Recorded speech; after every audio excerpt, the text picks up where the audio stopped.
Hi, Steph. Janie McCauley from AP. How much did Draymond kind of fuel that last few minutes? You know, and you guys have been here before. He said we can erase 8 points in 4 minutes if we need to. That experience factor. How much did that come into? I mean, being down 15 at the half, and like you said, starting the fourth quarter, I think it was tied, and they were up 8 at some point. Never losing our composure. I understand we could get some stops, create some good open looks, and get right back into the game. Obviously, we don't want to be in that position, and yeah, every game's different. You just got to find a way to win, and that's what we did. So, winning plays, everybody contributed. Like the last 5 that was out there, you know, Clay playing great defense, Looney taking on that one-on-one challenge with CJ, obviously Andre's strip at the end, you know, Draymond finding Looney for the lob and finishing at the rim. Everybody, you know, contributed. So, very exciting way to win. We got to play better, you know, in the first half for sure. Front row center, C.J. Peterson, the San Francisco Examiner. Steph, that third quarter was really the turning point of the game, really brought you guys right back into it.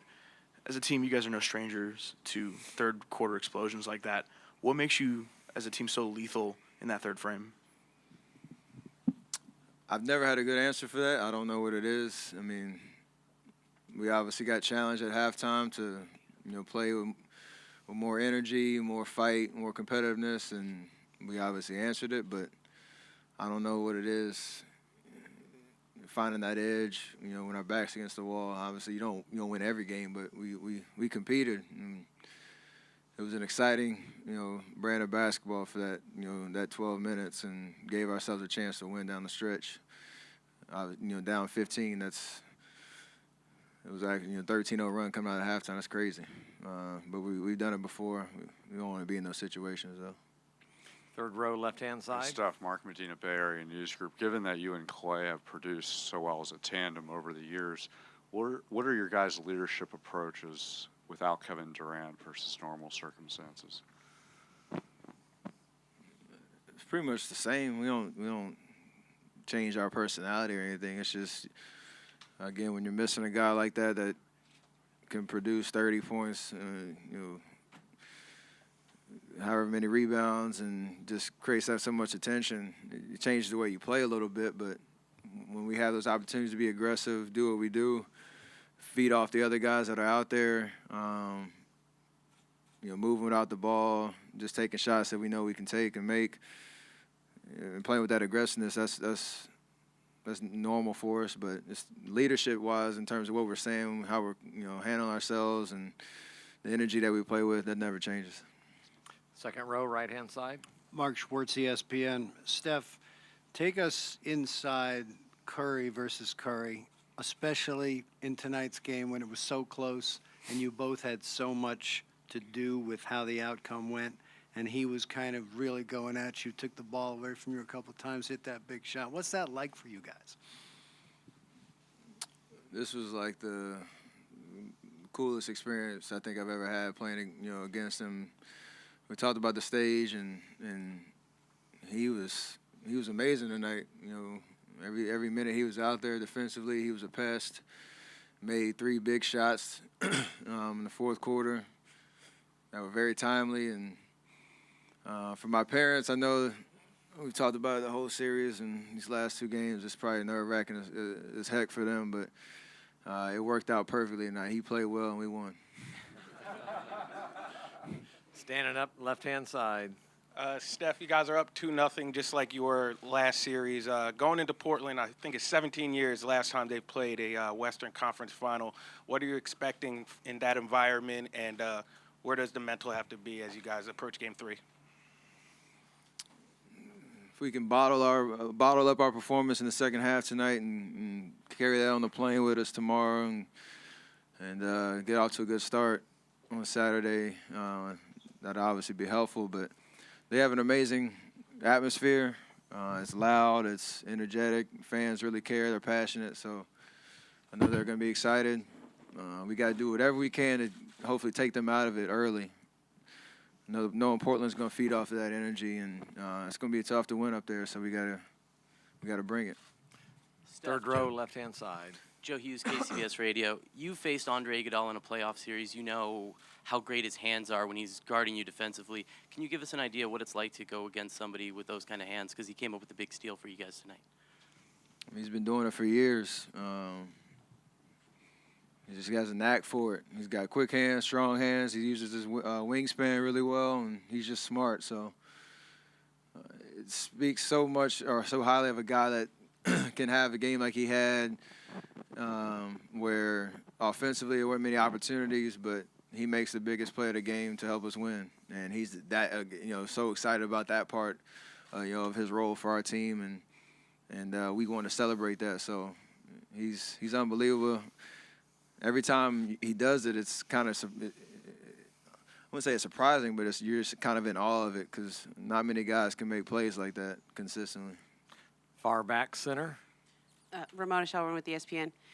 Steph, are you guys talking out there, you and Seth? Is there a trash talk going on between you two? And because you're 3 years older, right? So you're close enough in age where you probably did that growing up too. But I assume the things you say as men are a little different than what you said as boys. Yeah, it's not as much as you would think, but there is some. The game's going so fast, you don't really have that much time to go back and forth. And obviously, he's the opposition as much as I love him, and we have history and all that. It's just playing basketball. He tried to distract me at the free throw line in the fourth quarter, and I knew how to kind of go back at him, but stay focused on what I needed to do. But yeah, it's just fun when I have to catch myself a couple of times because I do want to go and just have a little small talk, whatever. But the game, got to stay locked in. Standing up back left-hand side. Steph, teams like to post up Draymond, go at him on the perimeter. What are you thinking when you see teams like actively attack Draymond despite the low success rate? I'm pretty confident that's going to work out in our favor as a team, and he loves those challenges when, whether he's oversized or, whatever the case is, they want to target him. It doesn't happen that often, but when it does, and you see that the fire in his eyes light up, gets us all going. So, his energy is contagious, and when he's locked in and focused and playing like he did tonight, we're tough to beat. Front row, right-hand side. Harvey Jones, Quessy Sports. Steph, do you kind of live in the moment, understanding that you guys are the leaders of a potential dynasty? Yeah, I don't think in those terms. It's just every opportunity we had to play. These are big moments, big games, and the context of what this 5-year run has been and all that stuff doesn't really, dominate my mind when we're out there, competing. We know what's at stake and, what we're chasing this year, this series, this game, and that's the only way that you can really put your best foot forward in terms of trying to get